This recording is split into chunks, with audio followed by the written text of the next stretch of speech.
There's something no one really talks about when they discuss Generation X, something that shaped them more than the music, more than the movies, more than anything written about this generation. It starts here.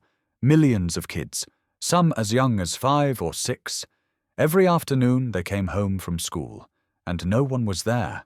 No parent, no babysitter, no safety net. Just a key around their neck, a note on the kitchen table, and an entire world waiting outside the door.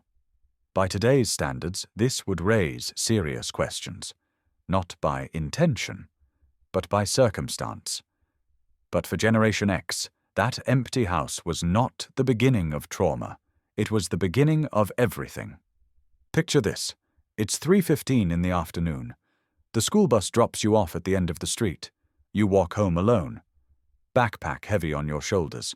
No one watching from the window. No one checking if you made it home. You pull the key from under your shirt. You unlock the door. Inside, the house feels different. The fridge hums louder than it should. The clock ticks more clearly. On the table there's a single note. Your mum's handwriting, quick, slanted, rushed. Working late, dinner in the fridge, be home by dark. That's it, and be home by dark didn't mean stay inside. It meant go, figure it out, come back before the light disappears. And so you did. Because once you stepped outside, the neighborhood was yours. No scheduled playdates, no parents following 10 steps behind, no GPS tracking your every move. From the moment school ended until the streetlights came on, you owned the streets. The woods at the end of the block, the empty lot behind the shops, the creek no adult knew you visited. Adults called these places dangerous. You called them yours. You built forts from whatever you could find. Old wood, carpet scraps, milk crates that were never returned. No instructions, no adults to help. If the roof leaked, you fixed it. If a board snapped, you adjusted. You came home with dirt under, your nails and scrapes on your shins. But you also came home with something no classroom could ever teach. You came home knowing how the world actually works. You had a pocket knife before you were 10, a slingshot made from a Y-shaped branch, and a strip of rubber, maybe even a chemistry set, one of the real ones with actual powders that could fizz or smoke or go wrong. You learned what could cut, what could burn, what could go wrong. Usually the hard way. And when you crashed your bike, and because you did, you didn't wait for someone else to fix it. You flipped it upside down, worked the chain back into place, black grease on your hands, scratches on the frame. By the time you were 10, you weren't just a rider. You were a mechanic. That mindset wasn't taught, it was built. But while the outside world was yours to explore, the inside world had rules. And those rules were clear. You mouth off at dinner. Before the sentence ends, you hear it. The scrape of a wooden spoon being pulled from the drawer. No long discussion, no negotiation, just a consequence. And that understanding, that actions have results, stayed with you. Because latchkey kids understood something early. Freedom and responsibility were the same thing. You wanted to stay out later? You had to earn it. You wanted to go further. You had to prove you could handle it. No one was watching, which meant no one was going to catch you if you fell, so you learned not to fall. And somewhere along the way, childhood quietly turned into adulthood. Not because someone announced it, because life required it. For many latchkey kids, there was a younger sibling.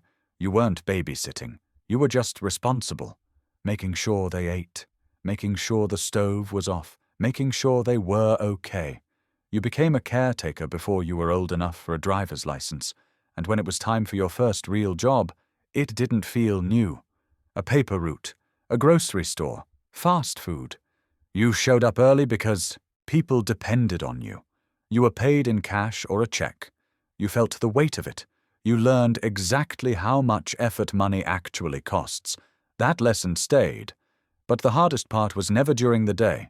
It was the evenings, when the light faded and your parent still wasn't home. 7 o'clock came and went, then 7:30. The note said 7, but notes don't always tell the truth.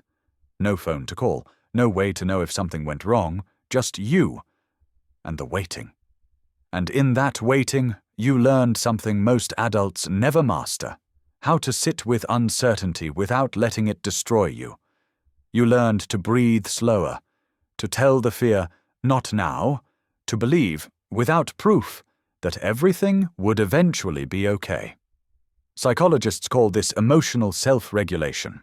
Latchkey kids didn't learn it in a classroom. They learned it alone, in a quiet house, waiting for the sound of a key in the door. That's why so many Gen Xers today don't panic when things fall apart. They've already lived through moments when it felt like the person who was supposed to come home might never walk through that door. And they survived, not by being loud, not by performing toughness, but by becoming steady, steady without an audience. They didn't grow up surrounded by reassurance. They grew up surrounded by small, ordinary, unsupervised moments. Moments that quietly proved, I can handle this. I can wait. I can figure it out. That quiet, earned certainty is becoming rare. Not because life got easier, but because fewer children are ever given the space to discover it. If you were one of those kids who wore a key around your neck, type "I was" in the comments. Let's see how many of us are still here, still steady. And if this felt familiar, leave a like. It helps the right people find it. Thank you for watching.